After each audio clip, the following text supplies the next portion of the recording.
This is the story of how one of the deadliest assassins in Japan went from doing this... Say thanks for the meal. We should always do our best to live ordinary lives, so we can be like normal people. ...to living like this.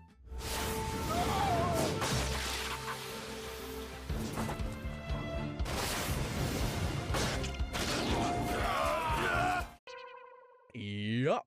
Today, I'll be covering Hell's Paradise, a series where RMC, who is a killing machine, suddenly decides he wants to change his ways, all for the sake of his beloved wife. Aww. It's pretty cute, but life never goes as planned, does it? So, let's get right into it. In the first episode, a notorious ninja assassin named Gabimaru is about to be executed. The executioner swings his sword at Gabimaru's neck, several times might I add. And the only thing that gets decapitated is the sword itself. It snaps clean in half while Gabimaru just lays there in silence. Naturally, the magistrate who sentenced him is already feeling embarrassed, and so he tries every execution method he can think of. Even burning at the stake doesn't work. Gabimaru just stands in the fire like it's a warm blanket. Pretty damn hardcore! While all this is happening, a female interrogator begins interviewing him. She wants to know who he really is. Gabimaru explains how his parents were killed by his village chief when he was a baby, how he was raised to be a killing machine, and how he supposedly has no will to continue living. Believe me, despite what it looks like, this isn't on purpose. If anything, I want you to kill me. If you say so. He then adds that he ended up captured because a fellow ninja betrayed him after he tried to leave the village, a big taboo in his ninja clan. The magistrate, clearly running out of ideas, tries one more execution, tying Gabimaru up and having two bowls pull him apart. But instead of being torn in half, Gabimaru drags the bowls toward himself. At this point, everyone's wondering if this guy's immortal. The interrogator calls him out. If he really wants to die, why does his body keep fighting back? What is he hiding? Gabimaru finally opens up. He was the village's top assassin and married the chief's daughter, a gentle woman who was too pure for his world and made him rethink everything. He calls her a naive fool whose kindness made him want to live an ordinary life, which is why he wanted to leave the village.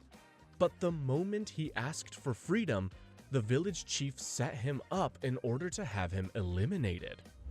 The interrogator, who has been warned that Gabimaru is an emotionless monster nicknamed Gabimaru the Hollow, pushes him further. She knows something still doesn't add up, and in his prison cell, Gabimaru starts questioning himself too. If he truly has nothing left to lose, why couldn't he just let himself die?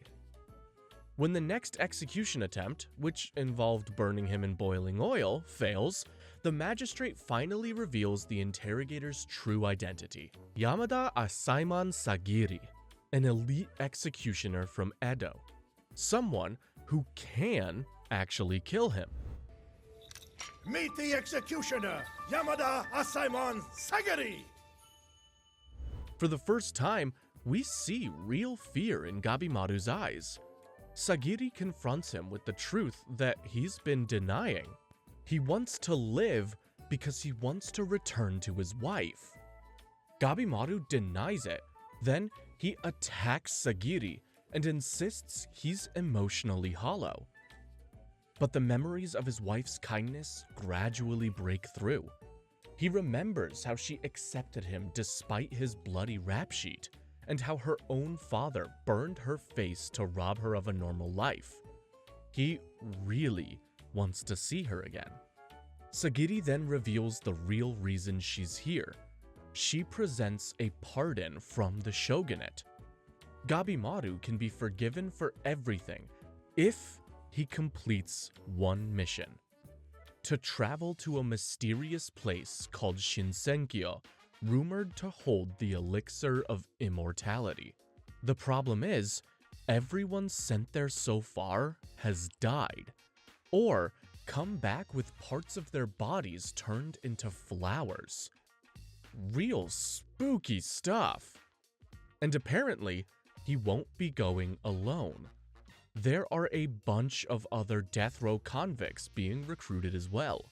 She then tells him the most important thing of all. His wife is alive, still waiting for him to return. Hearing that, Gabimaru agrees to the mission. Feeling overwhelmed by the thought of his wife, he sheds tears he didn't think he still had. The episode ends with him showing off his ninjutsu, tearing through the magistrate's men like a man who finally has something worth fighting for. Episode 2 kicks off with a look into Sagiri's past.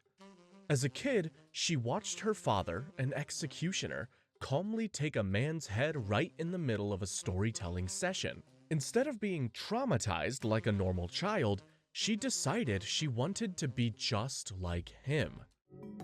After that, I made it my mission to duplicate that immaculate blow my father had made. Ah, kids. Always picking the strangest role models. But becoming an elite executioner wasn't as easy as she imagined. Every time she raised her sword, her hands shook. Her father kept reminding her that hesitation only makes a prisoner's suffering longer. She took that to heart, but deep down the doubt still lingered. Could she ever kill someone without flinching? Back in the present, the selection for the criminals who'll go on the hunt for the elixir of life is underway. The 11th shogun, Nariyoshi Takugawa, gives them all one last chance at freedom, if they survive the mission. Sagiri reads through the records, still wondering if she has what it takes to execute any of them.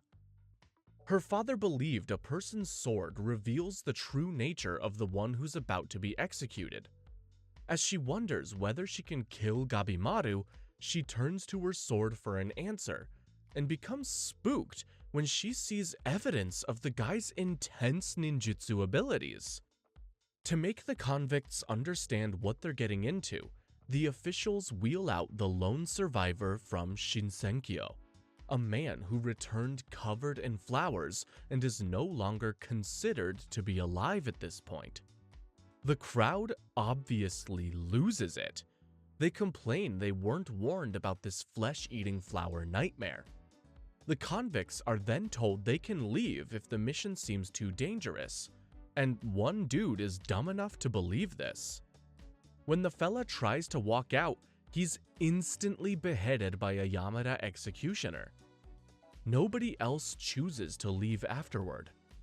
Each criminal is then assigned an escort or a monitor, kinda like a probation officer meant to keep them in check.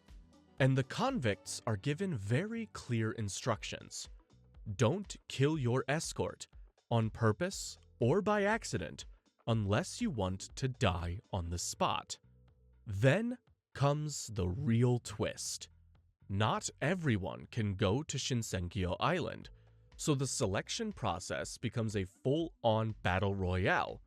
Criminals start hacking each other apart for a spot.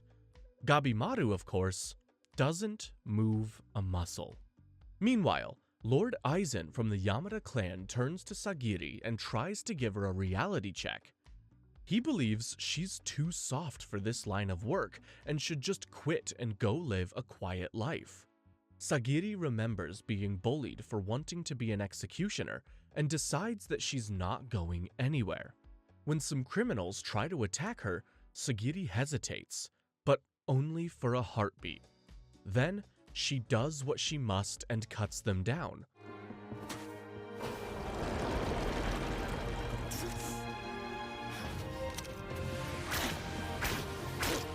As some criminals rush towards Gabimaru, he finally stops holding back. He unleashes his ninjutsu and wipes out everyone who tries to take him down. Watching him, Sagiri realizes something important. Her hesitant attitude toward executions is not about killing without remorse, it's about having the strength to carry the weight of every life you take. By the end, the chosen survivors heading to the island are Aza Chobei, the Bandit King, Tamiya Gentetsusai, the Sword Dragon, Twisted Keiyun, the 100 Killer, Nurugai of the Sanka, Horubo, the Killing Prayer, Akaginu, the Cannibal Courtesan, Kunoichi Yuzuriha of Keishu, Moro Makiya, the Apostate, Rokuroto, the Giant of Bizen, and of course, Gabimaru the Hollow. Now that's the sorta lineup you'd see in an anime tournament arc! Episode 3 opens with Gabimaru thinking back to the chief of Iwagakure, a man who seemed impossible to kill thanks to some mysterious elixir he once drank. Because of that memory, Gabimaru is convinced the elixir of life is real, though he still isn't sure if Shinsenkyo is actually where it's hiding. Meanwhile, Sagiri is sticking firmly to the mission rules and refuses to let Gabimaru wiggle his way out of being tied up. While she's busy tying him up with a rope, a massive wrecking ball suddenly slams into him, sending him flying. For a moment, it looks like he's dead, but Gabimaru simply gets back up as if someone just whacked him with a pillow. Pretty hardcore! The attacker, the towering criminal Keiyun, is clearly trying to get ahead in the hunt for the elixir by taking out as many others as possible. Gabimaru quickly points out that Keiyun's hands aren't tied at all, hinting that Sagiri should stop obsessing over the rope and start worrying about the actual threat. Keiyun's escort, Asaemon Kisho, shows up and makes it clear he has plenty of opinions. He mentions that Sagiri's rigid honesty and obedience to the rules is the reason she ranks lower than others in the Yamada clan. With Gabimaru bound, a fight breaks out between him and Keiyun. Gabimaru wins, and Keiyun's escort beheads him on the spot. Kisho then warns Sagiri that far more dangerous criminals are scattered throughout the island, and that more will be sent as survivors decrease. He adds that Iwakagure village has already been notified in case backup is needed, and implies that this mission may decide who will become the next head of the Yamada clan.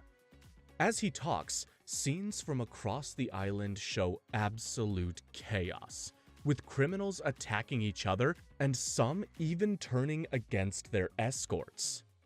More than half the criminals will die, and the others will die moments later.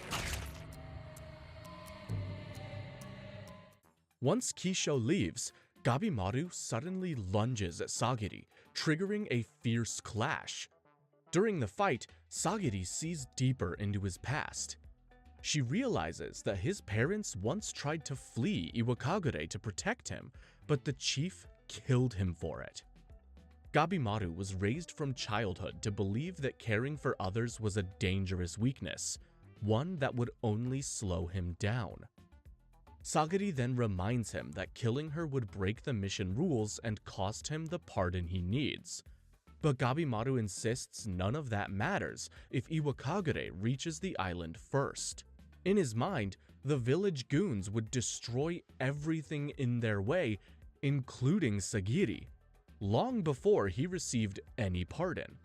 Gabimaru tries to force himself back into the emotionless killer he once was.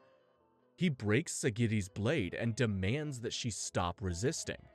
Yet, when he tries to finish the fight, he freezes.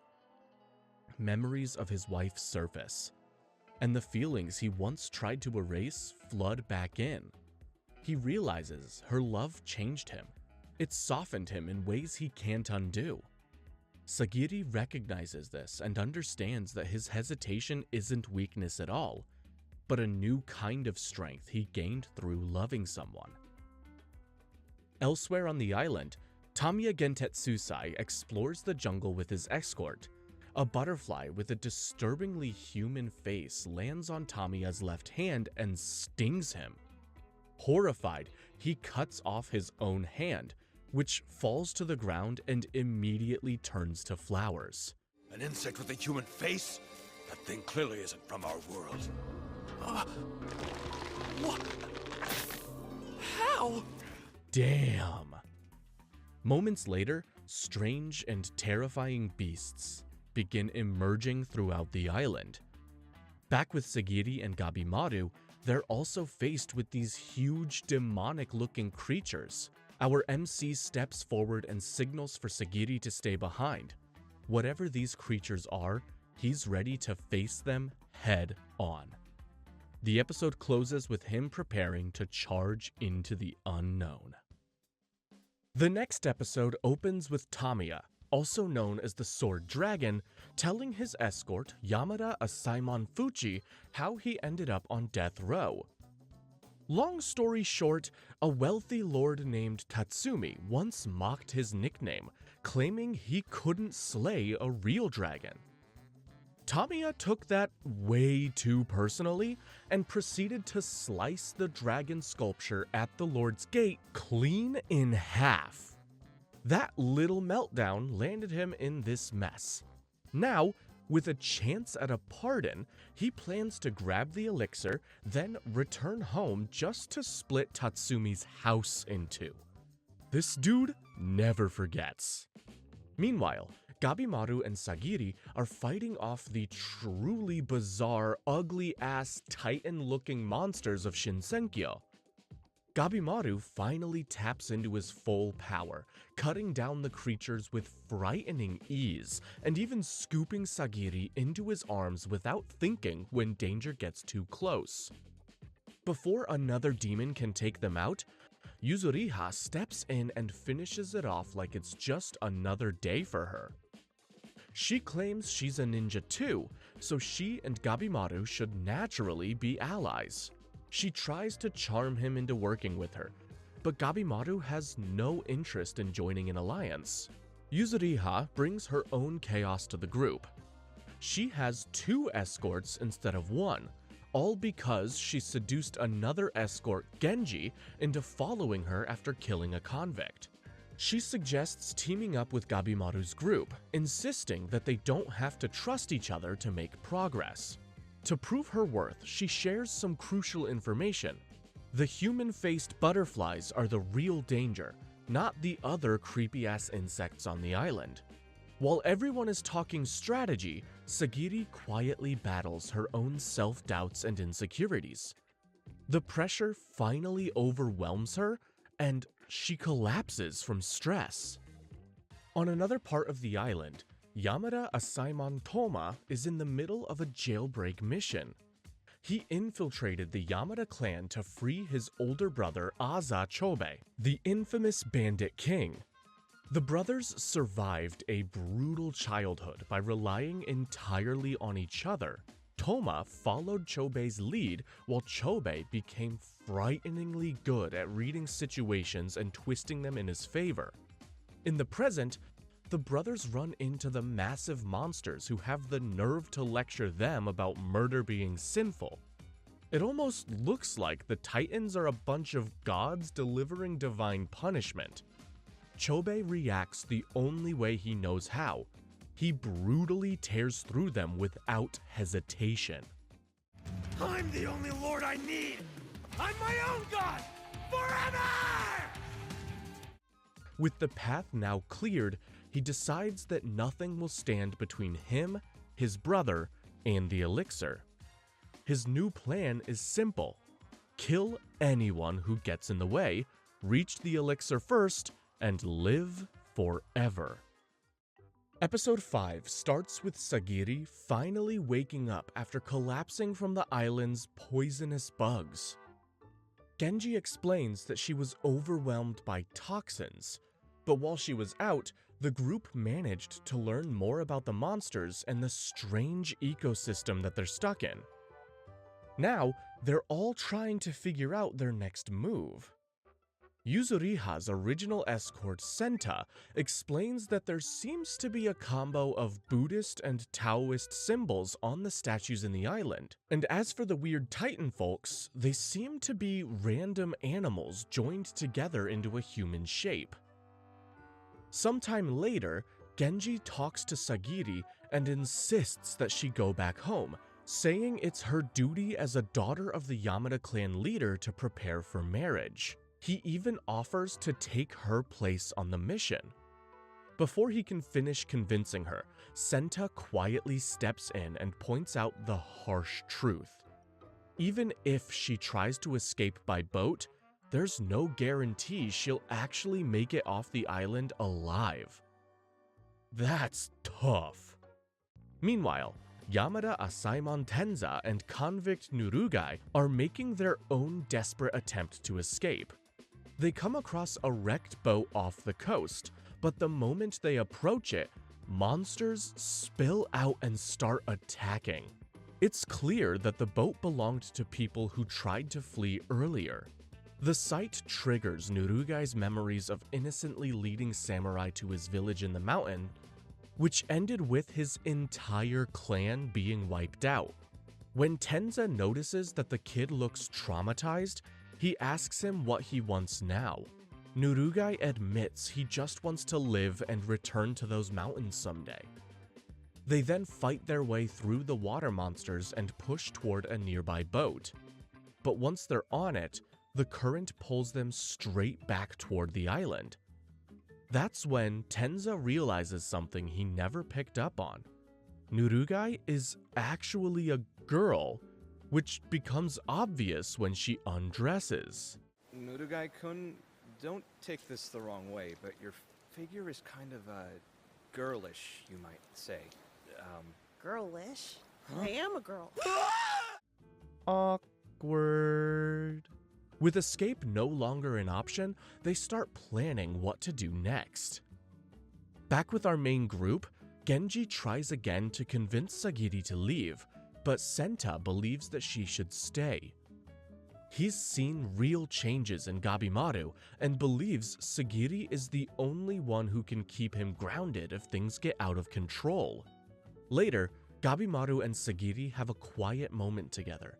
He asks if she's okay, and they both acknowledge how much they've grown stronger.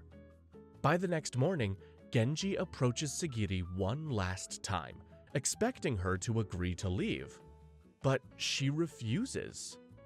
She's heard her whole life that she should behave like a proper woman, and she's finally done with that. She tells Genji she'll choose her own path from now on. Before he can answer though, Sagiri notices a towering figure behind him. It's Rakurota, the most terrifying looking convict here.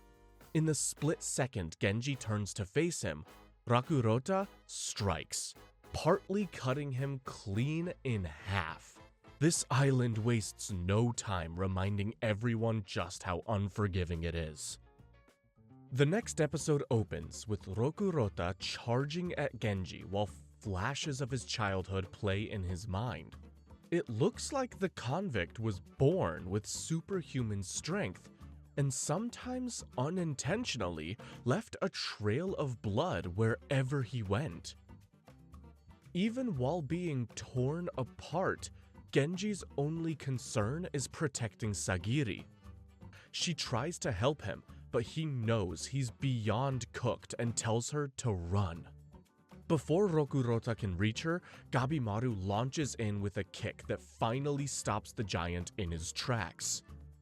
Knowing what he's up against, Gabimaru starts analyzing Rakurota's strength and how he might take him down.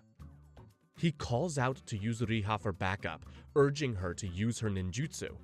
She cheerfully reminds him that she's here to gather intel, not to get flattened, and that he's supposed to be the fighter in their little alliance. With no backup, Gabimaru goes all in, firing off every ninjutsu trick he knows. Unfortunately, Rakurota tanks it all without even blinking. While the chaos continues, Sagiri tends to Genji's wounds. As he weakens, something finally clicks in him. An understanding of Sagiri's true strength and character. Rather than thinking in opposites, men or women, strength or weakness, you acknowledge both sides as parts of yourself. With his newfound respect, he hands her his sword and tells her not to run, but to finish off Rokurota, the same monster who'd already killed his escort, Lord Aizen. Back on the battlefield, Gabimaru is barely holding up when Sagiri suddenly steps in and cleanly slices off Rokurota's fingers. They form a simple strategy: split up and attack together for one decisive opening. But Rokurota is overwhelmingly powerful. Sagiri battles her hesitation to strike, while Gabimaru pushes his legs to the limit, just trying to dodge each earth-shaking blow. Then, Rokurota snaps completely from hunger and emotion. He grabs Gabimaru and slams his head into the ground, leaving him bloodied and dazed. Then, Gabimaru comes up with a desperate plan: to force Rokurota to bow his head so that Sagiri can decapitate him. He unleashes his fire ninjutsu, creating a blazing inferno.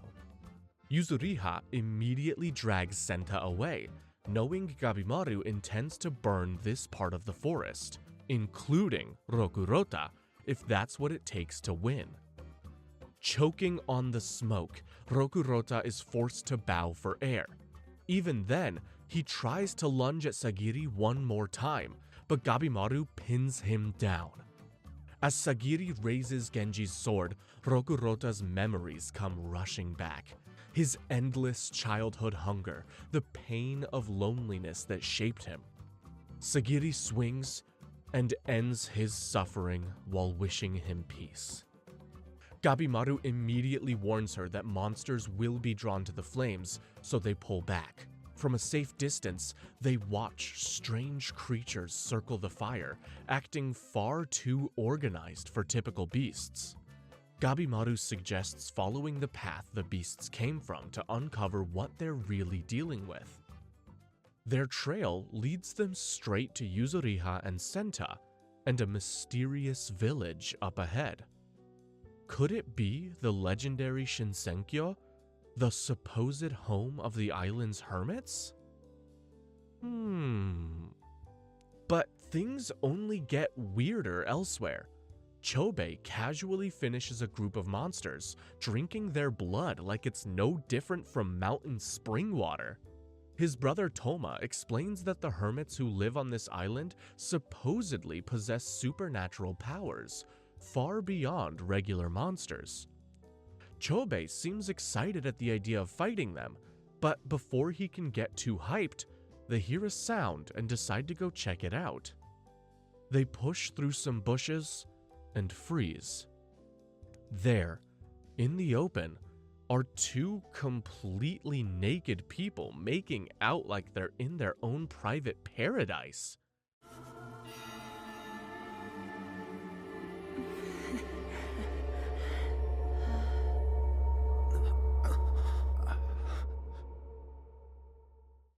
What is going on here? Episode 7 continues from where we left off. At first glance, the two naked weirdos look like women, but upon seeing Chobei and Toma, the blonde one turns into a man after expressing disgust at the sight of humans. Meanwhile, elsewhere on the island, Gabimaru hears footsteps and spots a little girl sprinting away. Before he can even process the fact that there's a kid running around on this murder island, a giant tree monster jumps him.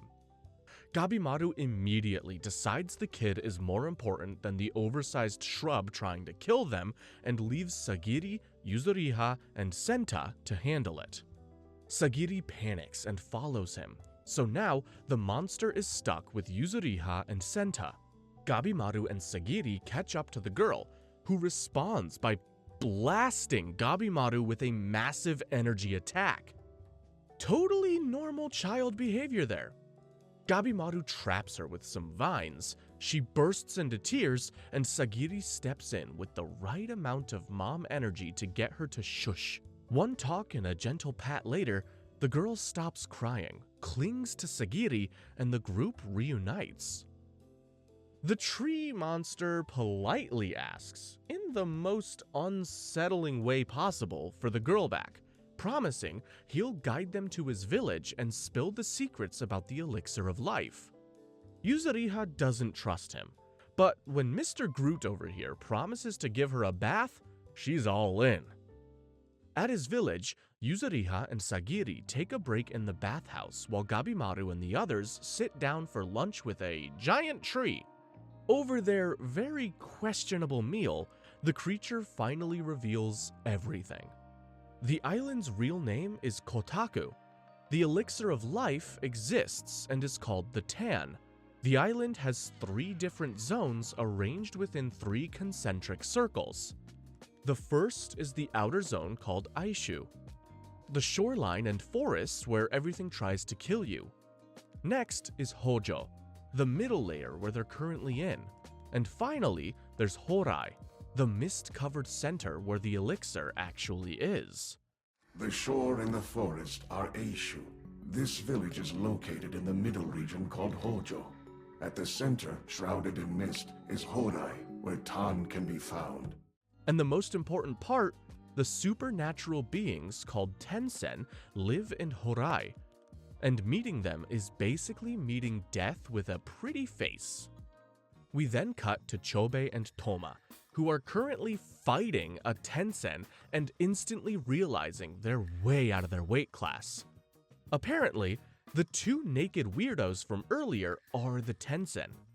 The Tensen don't age, don't die, look gorgeous all the time, and are strong enough to swat you like a fly. Worst of all, they don't kill you. Nah, they turn you into flowers. Sheesh. We soon see Chobei and Toma's battered bodies on the ground, while the blonde Tensen tosses them into a pit to become flower fertilizer. Back at the village, the tree creature, now revealed to be named Hoko, explains that he and the girl Mei have lived on the island for centuries. They don't want to fight, they just want to exist in peace. Gabimaru heads to the bathhouse to clean up, only to find Sagiri trying to recreate an Edo-style spa session for Mei so everyone can bathe without total awkwardness. Sagiri hands Gabimaru some bath supplies while she washes Mei, and Mei hugs Sagiri in pure gratitude. Watching all this makes Gabimaru think of his wife and her gentle reminders to rest, breathe, and actually live his life sometimes. He tells Mei her scar is nothing to be ashamed of, and that he knows someone with a scar who's incredibly beautiful. I really doubt they know who he's talking about. The episode ends with Gabimaru quietly reflecting on his goal and how much this journey has been shaping him. Episode 8 kicks off with Nurugai and her probation officer Tenza wandering through Shinsenkyo, minding their own business, when trouble quite literally drops in. A strange creature shows up out of nowhere and jumps them. Tenza slices it up like salad, grabs Nurugai, and bolts into the forest. Unfortunately, this island doesn't believe in letting people rest. The creature reassembles itself using plant vines, because why not, and catches up in no time. You damaged my clothing. How terrible. It's obvious at this point that this is one of the Tensen. Just when things start looking grim, Tenza's master Shion arrives. He attacks the monster long enough for the 3 of them to escape to a safer spot. Once they're finally breathing again, Shion immediately starts scolding Tenza for his weak performance. Shion explains that he's been alone because he already finished his assignment and couldn't find a way off the island. Every current he followed led to nowhere. Eventually, he discovered a stream that might lead off Shinsenkyo, and while searching for other survivors, he ran into Tenza and Nurugai. Tenza asks Shion to take him to the current he found, but Shion wants answers first. Specifically, why Tenza is protecting the convict Nurugai when it's clearly against the rules. To drive home the point, he shows them a lock of hair from the criminal he was assigned, proving he's followed the shogunate's orders to the letter. Tenza insists Nurugai doesn't deserve execution, but Shion shuts him down and calls his actions treason. Tenza fires back, reminding Shion that he had no obligation to take him in when he was a homeless kid, yet he chose to anyway. Shion admits that he sensed potential in him at the time, and Tenza used that same logic to argue that Nurugai deserves a chance too. After thinking it over, Shion sheaths his sword, but warns that if protecting Nurugai puts the Yamada clan or himself at risk, he won't hesitate to kill her. Before he can enjoy the moment, the Tensen reappears and lands a nasty hit on Shion. Tenza charges in, but the creature is completely unfazed, and in the fight, Tenza is dealt a fatal blow. From here, the episode cuts between the battle and a series of flashbacks. We see a young Tenza being told by Shion that he took him in because he had potential, something Tenza didn't believe at the time. During training, Tenza tried to quit, arguing he wasn't cut out for the sword. Shion told him that if he could land a single hit on him, he'd let him go. Later, another Asaimon, Lord Aizen, brings Tenza to a graveyard and shows him the grave of Teshin, Shion's previous student. Teshin abandoned Shion, became a criminal, and Shion was forced to execute him. That guilt pushed Shion to become a dedicated mentor, determined never to fail another student. Hearing this, Tenza returned to Shion with renewed commitment. Back in the present, mortally wounded but determined, Tenza uses the last of its strength to buy time so Shion and Nurugai can escape.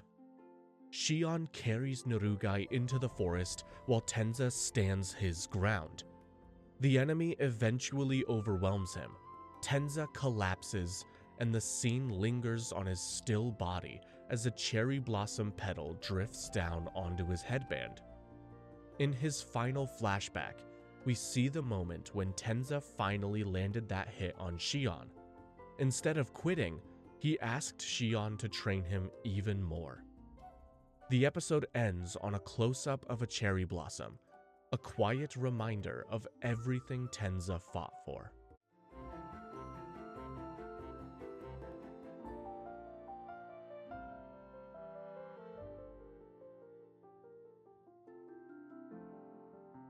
Damn, what a hero.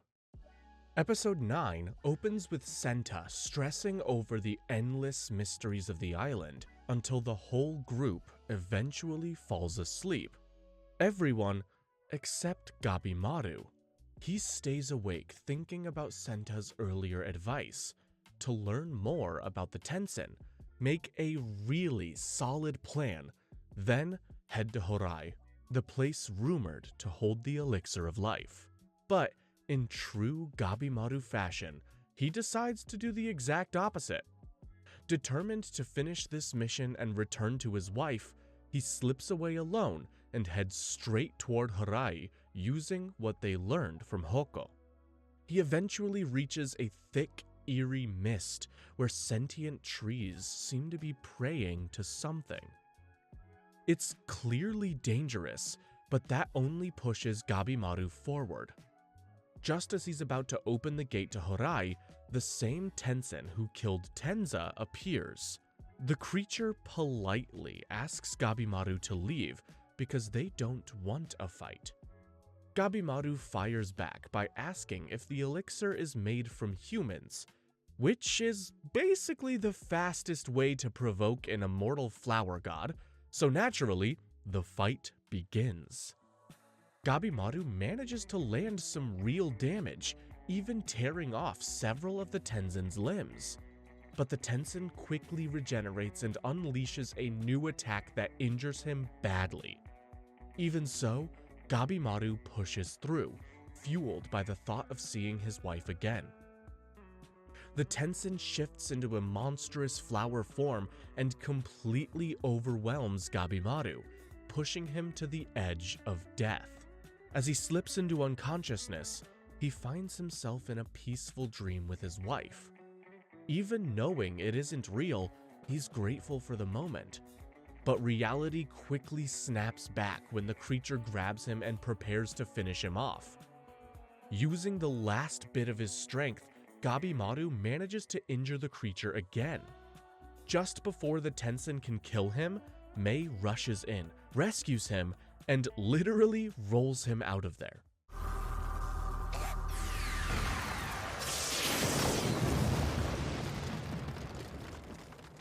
Meanwhile, Sagiri decides they can't wait any longer. With Gabimaru missing, she asks the others to help her search Horai. Hoko joins them, convinced that Mei has gone after Gabimaru. As they travel, Hoko starts explaining the origins of the Tensen. Elsewhere, the Tensen hold a very tense family meeting. Jufa, the blondie who wrecked Chobei and his brother, reports Zhu Jin, the Tensen we just saw fighting, for messing up their watch duties and letting Gabimaru force them into their Kishikai form. I say them because these creatures are gender fluid as hell, although some identify as male and some as female. And the Kishikai form is basically the ultimate monstrous transformation of a Tensen. A purple-haired Tensen, Rien, shuts Jufa down, reminding him that only he gets to bully Zhu Jin. Then, he reminds Jufa that he has his own mess to clean up, specifically Chobei and Toma. They have to be certain that the two humans are now dead. Annoyed with all the human-related problems piling up, the purple-haired Tensen warns the group not to underestimate the intruders. He then announces the next step: kill every human on the island and use their bodies to create more elixir. Back with Sagiri's group, Hoko continues explaining that there used to be only one Tensen, a hermit who achieved enlightenment and later split into 7 bodies with 7 different personalities. Hoko also reveals that he and the island's former residents were once human too. Their people thrived for centuries before eventually turning into trees near Horai as part of their faith. And though our lives are long, we all transform before we die. Transform? Our bodies gradually turn into trees. They believed that becoming trees near Horai would send their souls there after death. Meanwhile, Gabimaru wakes up beside Mei, still hurting from his battle with Zhu Jin. He thinks over the fight, convinced that there must be a way to kill a Tensen.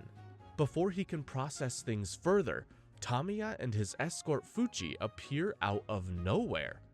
The episode ends with the one-handed convict casually announcing his plan to kill Gabimaru. Yeah, we'll see about that. Episode 10 continues with Fuchi stopping Tamiya and Gabimaru from turning each other into sushi rolls. Fuchi wants answers from Gabimaru, not a battlefield. Gabimaru immediately bows and asks them to team up with him, which annoys Tamiya because he wanted a dramatic showdown, not a polite diplomacy. Still, Fuchi decides to hear Gabimaru out. Gabimaru explains everything he's learned about the Tensen, leaving both men confused but very interested.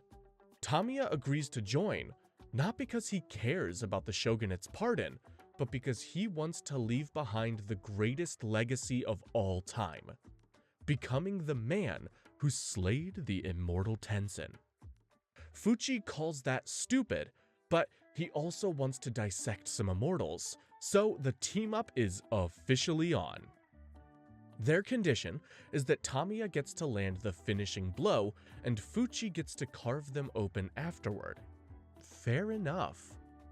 Before Gabimaru can share more intel, he notices something wild. Mei looks older and can suddenly talk. Why are you so taken aback? It's just... she was a little kid before, but she grew somehow. When he asks if she's like the Tensen, she drops some gibberish about Tao, which only confuses everyone further. Meanwhile, Hoko is explaining to Senta and Yuzuriha that the entire island is one big religious science project created by a single godlike person, and humans only leave when they get turned into flowers. Their best bet is still to find the elixir and run for their lives. While Yuzuriha assumes Gabimaru and Mei are dead, Sagiri refuses to buy it. She insists Gabimaru's alive and plotting his next move, 'cause that's just the kinda guy he is. Back with Gabimaru, Mei tells the group that using Tao is the key to defeating the Tensen, but the explanation is so vague that everyone looks like they forgot how to blink. Thankfully, Hoko gives more detail. Tao is the energy flowing through all things, and the Tensen control it like pros. We jump to Narugai, who begs Shion to teach her swordsmanship. Shion refuses because he's lost too many of his pupils already and doesn't want Narugai to end up another tragic memory. He plans to avenge Tenza himself, but Narugai keeps insisting, so Shion tries explaining something called waves, which is basically Tao, but with Shion-level monk wisdom. Using these waves, Shion can sense height, weight, looks, and even emotions. Those waves are constantly flowing all around us, and I have the power to sense them, which is why I know your height and weight, and that your hair's up. It boosts your senses and fighting skills, and he wants Narugai to learn it on her own. We cut between Shion, Hoko, and Mei, all trying to teach their teams their own versions of Tao.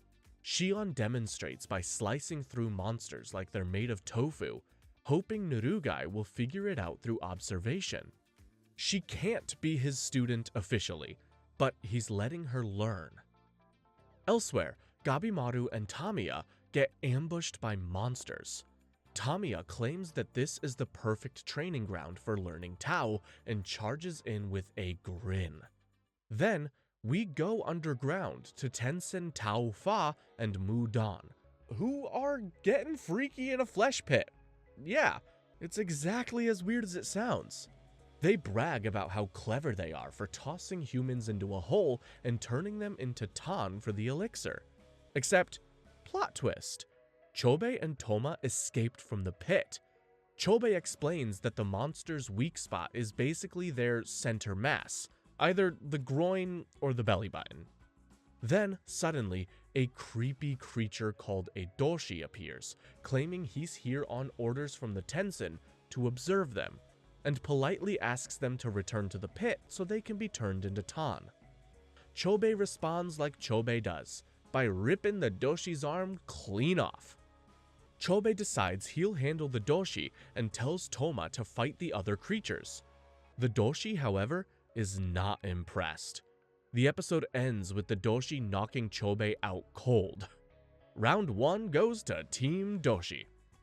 Episode 11 continues from where we left off, with the Doshi planning to toss Chobei back into the creepy vine-infested hole after beating them down. But Chobei, being Chobei, refuses to stay down.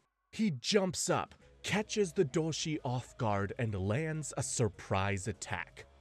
The Doshi can't figure out how Chobei is still moving and wonders if the plants inside the hole fused with him somehow. His throat regenerated, but how? He's a frail human, soft and vulnerable. Unless, down in the hole, they merged with him? Chobei, meanwhile, can sense the Tao flowing through the Doshi and starts wondering if mastering Tao is the only way to kill the Tensen. The Doshi questions what Chobei would do if he stopped being human. Chobei shrugs it off like that's not even the top 10 of weird things he's dealt with. A flashback jumps in, revealing how Chobei lost the vision in his right eye back when he and Toma were kids. Back in the present, Chobei figures out that the Doshi's weak point is their navel and starts hammering away. The Doshi notices Chobei's Tao swelling like a power bar in a fighting game. He calls for backup from the Titan-sized monsters, only to learn Toma has already wiped them out. Chobei delivers a final, crushing blow, admitting he'll need to learn Tao if he wants revenge on the Tensen. He tells Toma to help him tie up the Doshi, though Toma is understandably worried about the strange vine-like marks growing across his brother's back. Elsewhere, Tamiya and Gabimaru are locked in battle with their own Beast, Titan, and Doshi opponents. Tamiya checks in with Mei about whether he's getting any better with Tao, but she's not being especially helpful. Gabimaru notices Fuchi poking around Titan Beast corpses, and Fuchi explains that these creatures aren't all built the same on the inside. Before anyone can make a lick of sense of that, a Doshi spots Mei, snatches her right off Tamiya's shoulder, and claims he's been quietly searching for her this entire time. He explains that Mei was banished from the palace and disappeared, though Rian ordered him not to look for her. Now that she's resurfaced, he sees this as a chance to bring her home. He declares that Mei doesn't belong with humans, since she, like the Tensen, depends on human fertilizers for nourishment. He tries to convince Mei to return to Horai and lead them, but Gabimaru steps in immediately. Another Doshi appears and announces plans to turn Gabimaru, Tamiya, and Fuchi into Tan, aka the Elixir. A chaotic fight breaks out, and the Doshi quickly show how outmatched the trio are. They demand to know why Gabimaru keeps risking himself for Mei. Gabimaru simply says he's doing what he believes is right, then asks the Doshi why they are so fixated on her. The Doshi finally lay it all out. Their training revolves around Tao, which exists in all living things, and they follow 5 methods to learn it: Doin, Taisoku, Shuitsu, Shuten, and Bochujutsu. Now, Bochujutsu is the big one, requiring a partner because it involves circulating yin and yang energies between 2 people. Through this process, Tao can reach a level that bends the laws of nature. The Tensen taught them this technique, and the Doshi have been training for years to perfect it.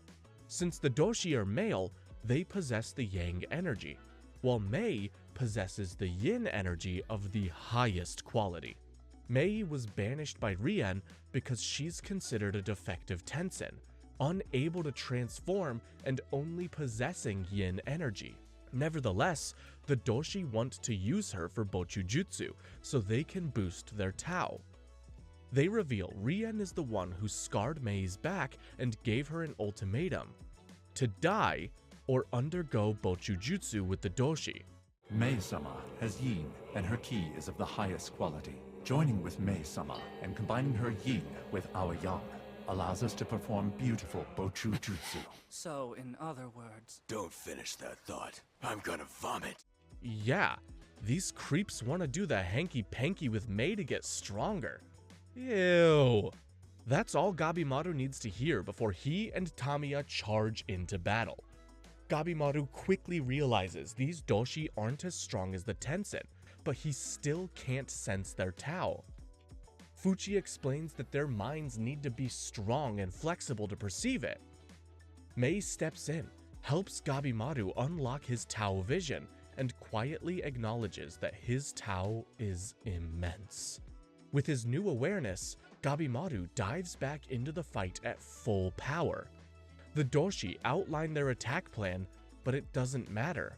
Gabimaru and Tamiya cut them down. Meanwhile, Sagiri and her group finally reach Horai, and the episode ends on a really brutal note. Mudon appears as though he's been expecting them, and cleanly slices off Hoko's head. Jesus.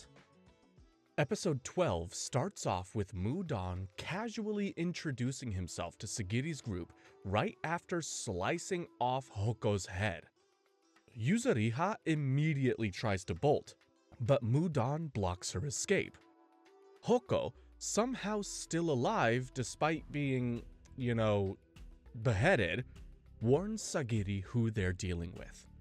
Mudon explains that Hoko won't die yet, but this injury will speed up his transformation into a full-on tree.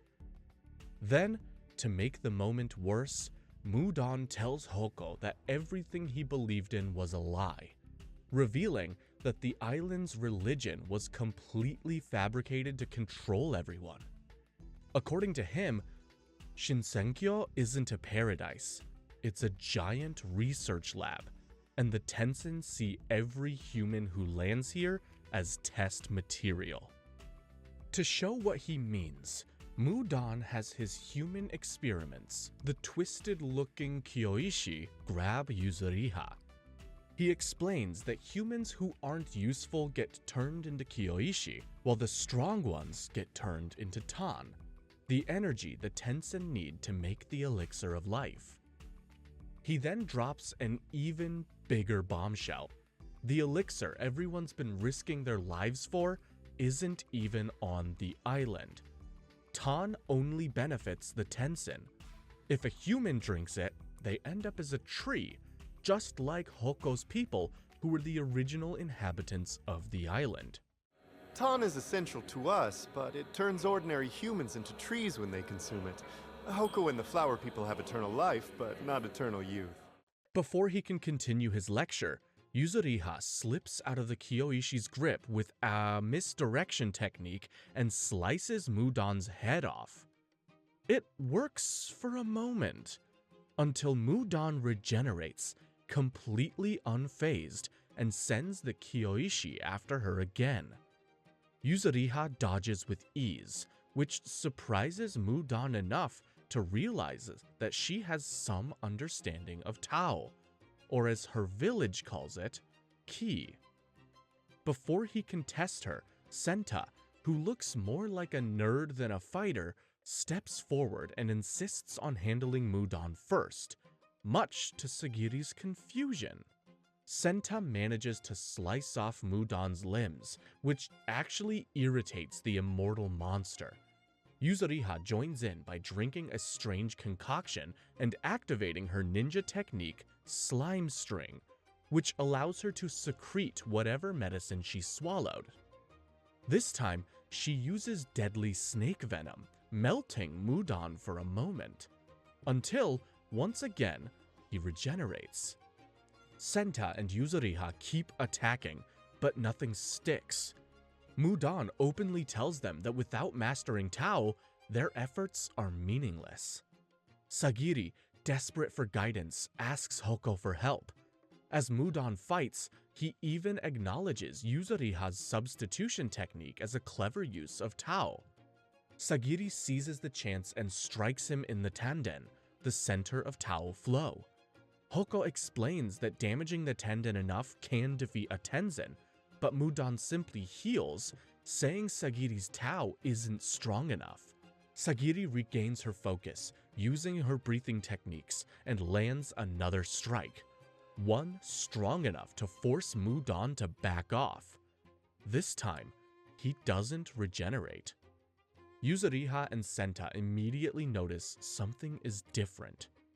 Sagiri explains she saw a strange aura around Mudon and instinctively aimed for it. She's seen that aura before, around Gabimaru and Rokurota. Yuzuriha realizes Sagiri is temporarily boosting her Tao with her breathing. Intrigued and now focused entirely on Sagiri, Mudon vows to turn her into Tan. A fierce back-and-forth battle kicks into high gear.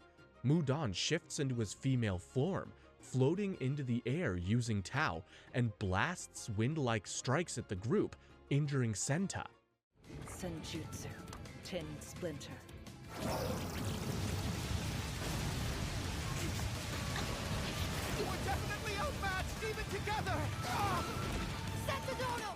Sagiri keeps fighting, but her breathing techniques start taking a toll and her nose suddenly gushes blood. Yuzuriha reassures her, pointing out that Tao has strengths and weaknesses depending on the user, and Sagiri's Tao might be perfectly matched to counter Mudon's. With a well-timed move, Yuzuriha uses her strings to yank Mudon to the ground, letting Senta grab hold of him. He briefly shifts back to his male form, and Sagiri takes that moment to strike his tanden again, finally bringing him down for good. With the battle over, Sagiri checks on Hoko and confirms he's still stable and hasn't progressed further into treehood.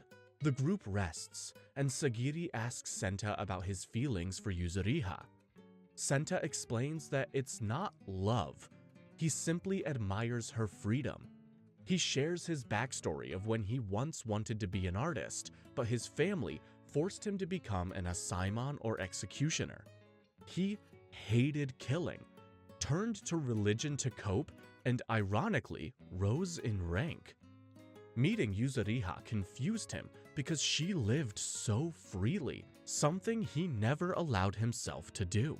Sagiri can relate and says they should focus on protecting everyone from the Tensen. Meanwhile, Gabimaru tries to understand Tao better. He's glad he can sense it now, but knows he hasn't mastered it. When he asks Mei how they can help her, he suddenly passes out. Back with Sagiri's group, Yuzuriha asks Senta about some suspicious flowers. One suddenly lashes out at her. Senta shields her, thereby exposing himself, and instantly turns into a flower. Yes, I'll draw one more and another. The truth becomes clear. The flower Yuzuriha spotted is actually Mudon, now in his final Kishikai form. He laughs and prepares to kill Sagiri and Yuzuriha. Right then, Shion arrives and cuts through Mudon's attack, saving the two at the last second. In the last episode of the season, Shion quickly orders Nurugai to cut away the flowers and roots spreading across Senta's face and body to slow his transformation. Shion then confirms what he already suspected. The monster in front of him is the same one that killed Tenza. While Shion charges in, Nurugai starts slicing away Senta's roots and flowers. She worries he might not survive this, and even Hoko admits there's nothing he can do. Yuzuriha tries to stop Senta's bleeding as Sagiri and Nurugai watch Shion battle Mudon. At first, Shion seems to have the upper hand, but Sagiri wonders if this Tao really works well against Mudon. That doubt doesn't take long to confirm. Mudon starts laughing as flowers burst from Shion's skin. Turns out, even the smallest scratch from the Tensen's flower stingers quickly grow into a bloom, and Shion barely manages to cut them off as they appear.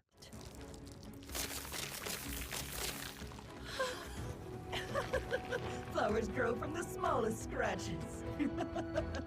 To provide an opening for Shion, Sagiri and Nurugai decide to head back into the fight. Sagiri relays Mudon's weak point, the tanden, and the two girls are then wrapped in Yuzuriha's protective mucus and bandages to keep the nasty flowers from sprouting on them. The trio then jumps in. Sagiri pins Mudon's arm while Shion goes for the tanden. But something feels off. He can't sense any Tan from the areas Sagiri indicated. Suddenly, a barely conscious Senta manages to speak. He tells Shion to strike Mudon's ovule instead. That's where the tanden is when Mudon's in his monstrous plant form. Shion follows the new intel and cuts the ovule cleanly. finally killing Mudon as the creature collapses into a field of flowers. Everyone rushes back to Senta. Yuzuriha estimates that he has about an hour left. Sagiri suggests using medicine to help him, but Yuzuriha has only one dose and insists it should go to Shion. She refuses to split it because she wants some saved for herself too. She then tells Senta to focus on one last memory before he passes, and he says all he ever wanted was to die in her arms. Resting in the arms of the person I admire. Damn, there goes our nerdy lover boy. After they bury him, the group finally moves out of there. Elsewhere, Gabimaru wakes up in a cave and sees Tamiya, Fuchi, and Mei. Tamiya says he brought him there, but Gabimaru can't remember anything. Meanwhile, Sagiri's group finds a temple and settles there for the night. As Nurugai and Yuzuriha argue about clothes, Shion suggests that they review what they know so far. They go over Tao, its strengths and weaknesses, and then Yuzuriha brings up Mudon's comment about the elixir of life. Shion points out that the shogunate won't accept them returning empty-handed. Sagiri believes the elixir exists because Gabimaru told her his chief was immortal. Yuzuriha pushes back, arguing the chief could have been using illusions to manipulate Gabimaru, just like he might have manipulated Gabimaru into believing he had a wife who loved him. Then, she admits she's just speculating, but it definitely plants some seeds of doubt in Sagiri's mind. At the same time, Gabimaru struggles with memory loss. It's no use. I don't know where I'm at, or why I'm here. Who are they? Enemies? Doesn't seem like it. He decides to stay with Mei, Fuchi, and Tamiya for now, even though they're like strangers to him. But he promises himself he'll kill them if they prove dangerous. That night, Shion finds Sagiri outside the temple. Sagiri admits she's still thinking about the Yamada clan members they've lost and feels for Gabimaru's tragic past. Meanwhile, Gabimaru sees a flash of a faint memory, an intimate moment with someone he can't fully recall. And back outside Shinsenkyo, 2 new executioners are briefed by the shogunate's men. They'll be heading to the Deadly Island next to keep watch on the surviving expedition members. Dang! Talk about a cliffhanger! That's the story of Hell's Paradise so far. Not gonna lie, I enjoyed this one much more than I expected. I can't wait to see where this amnesia plotline will lead to in the next season. Anyway, feel free to click on the screen right there to watch another one of my videos, and see ya!